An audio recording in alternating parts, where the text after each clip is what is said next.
back to the days of using Upwork. Man, I hadn't logged in and posted on Upwork in years, but I'm uploading. I'm on Upwork. I'm investigating. Okay, I want this part.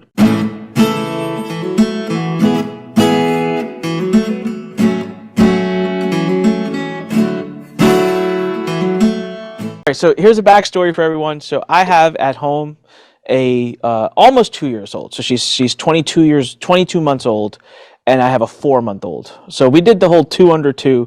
I do not recommend it. It is a lot of work, and that's coming from a guy that's got a day nanny, a night nanny, and my in-laws who moved from India to live with us. So like we got like as much support as humanly possible.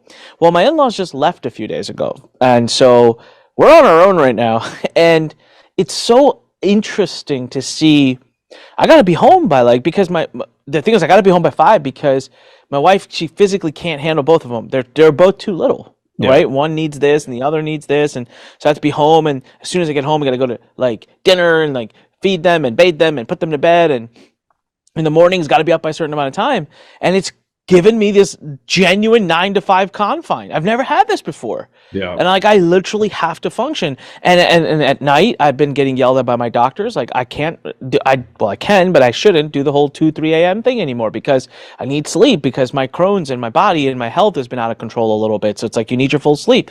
So I'm getting this restrictions from, my health from, okay, then we got sued by the FTC. So investigated there, closed that. Now that's led me to other opportunities and changing businesses. I switched offices, we moved. I mean, I can't tell you the level of things that have been applied to my life in the last couple of years to constrict, not to open up.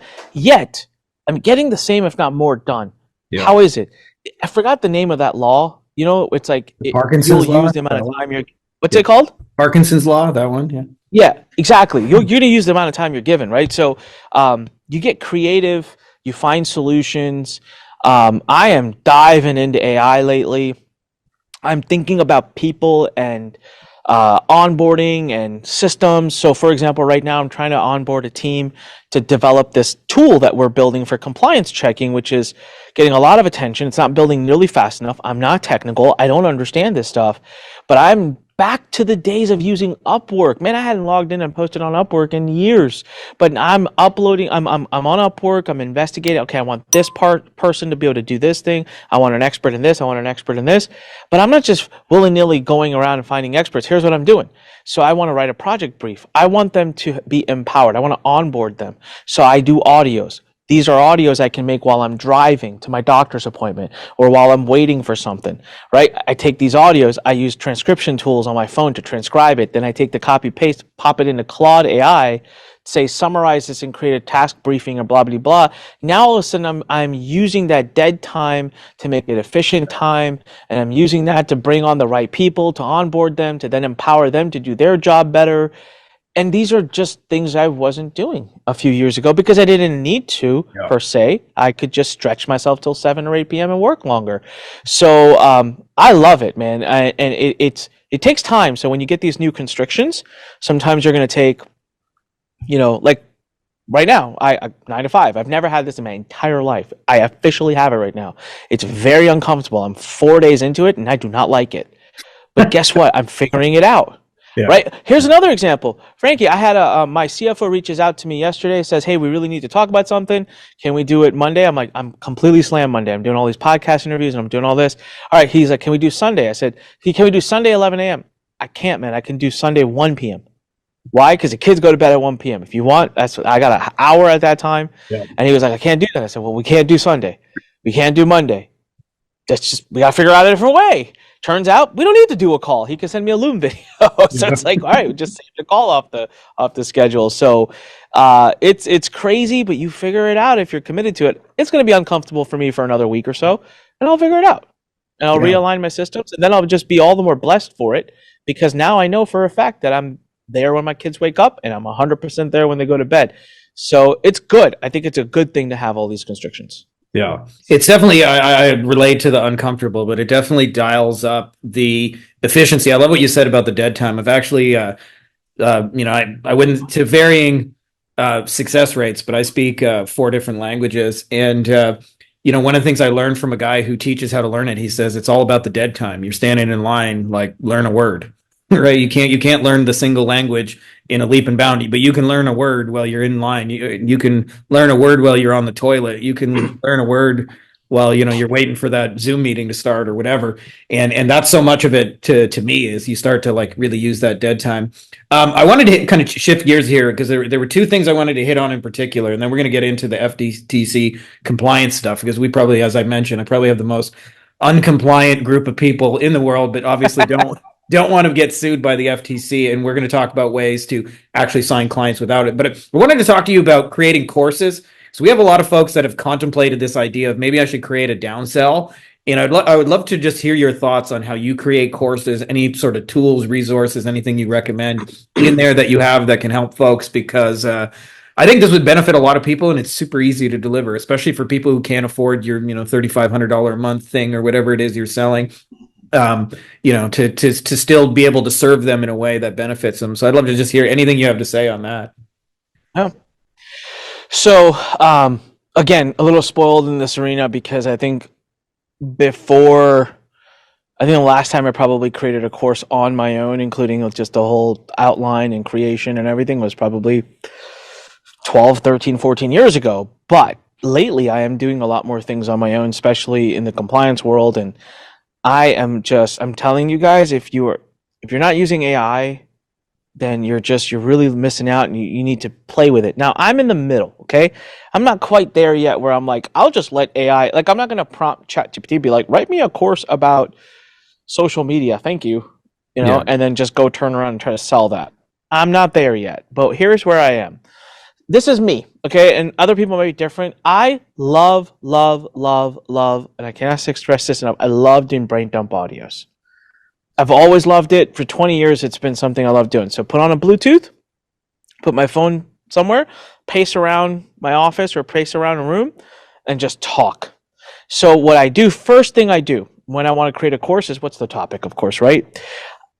Standard rule, I like to break it down into 10 modules. Can it be more? Can it be less? Absolutely. There's two ways you can go. You can create, so some courses, some topics need parts. So instead of modules, they need parts, right? This is part 1, part 2, part 3, part 4. So it breaks down into multiple parts. And then those parts have multiple modules. So the first thing is just figuring out the org structure of your course. It doesn't need to take a lot of time. Guys, you can do this on your phone while lying in bed before going to bed. Like, you don't need to be in a professional environment to do this. You don't make it easy, right? But let's stick to simple for now. Let's just say 10 modules. So I brain dump a list of this. I'm brain dumping. I'm just writing. I have no constraints, no limitations, no structure. Just, if I were to create a course today on being a great podcast guest, what would I want in it? Boom, boom, boom, boom, boom, boom, boom, boom, boom. Then what I start to do is, using something simple as a Google Doc, I start to rearrange these things, okay? So I said this. I'm like, oh, well, this falls under this. So this is a subcategory of this. So I just start to group things together. Again, no pre-intention here yet. It's just grouping stuff. And while I'm grouping, I thought of something else. I'll take a few hours over a course of a day. I like to do this in one sitting, as much of it as I can, because you don't want to zone out and zone in. So maximum 2 sittings. I'll sit down, I'll block off a few hours, and boom, I go into it and I make all of these notes. What you will see emerge before your eyes are modules. I promise you. You'll start to say, oh, well, this group's here, this group's here, this. Boom, you've got modules. Whether you have 7, 8, 9, 10, 12, who cares? That's the point. You have these modules. Now, I organize them in order. So now I've got kind of a rough outline. Now what I do is, for every module and every sub bullet point under that module in my brainstorm, I add an additional 5 to 7 bullet points. This ends up turning what was originally a 1 or 2 page outline, instantly it'll turn it into like a 7 to 10 page outline. Yeah. So every bullet point gets a sub 5 to 7 bullet points. Okay. All I do now is I take a Bluetooth and I look at one section and I just talk about it. I just talk it out. Now, what I would do with this is I would talk it out, take that, transcribe it, and hand it over to my team, hand it to a PowerPoint designer, hand it to a course writer, and they would then clean that up and take it. You know what I'm doing right now? I'm taking that audio and I'm feeding that thing into into Claude. I don't like feeding these things into ChatGPT. I think ChatGPT creates absolute rubbish on the back end. That's my personal opinion. I think with ChatGPT, you have to become a prompting king to get decent output. I just don't like how it talks. Claude, I love it.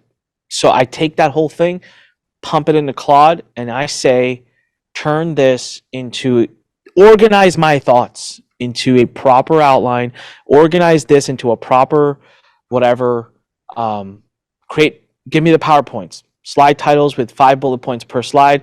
This is the module. It'll not create the slides, but it'll create the things that I can then copy paste, hand it over to a slide designer and say, create my slides. Guys, this all sounds cumbersome, but you can literally go through all of this entire step in a few days. Good. And then to film it, you don't need fancy studios or anything like I do. You literally need a webcam, your laptop, and your PowerPoint file. If you got one of these, you're qualified. You got a phone. Yeah, exactly. Just keep it simple, and it works, and it doesn't have to be any more cumbersome than that. I think I have trained so many people to create courses, Frankie, and I'll tell you right now that they spend more time stressing about how to do it than just if they would just start. Yeah. Don't write the course. It's too intimidating. That's like writing a book. It's too intimidating. Write the outlines first. Get those outlines as detailed as you can. And in my case, I like dictation. I like to just talk and openly brainstorm. You do whichever you want, but I find more people would rather just audio dictate and do all the ums and uhs because that file is not going to be used. It's going to be thrown away. It's only used for, giving it to someone or giving it to AI. Yeah. Hey guys, if you like this video, you'll probably also like our free Facebook group, Beyond Agency Profits, Agency Lifestyle Design. You can get free copies of the book inside here. I look ridiculous.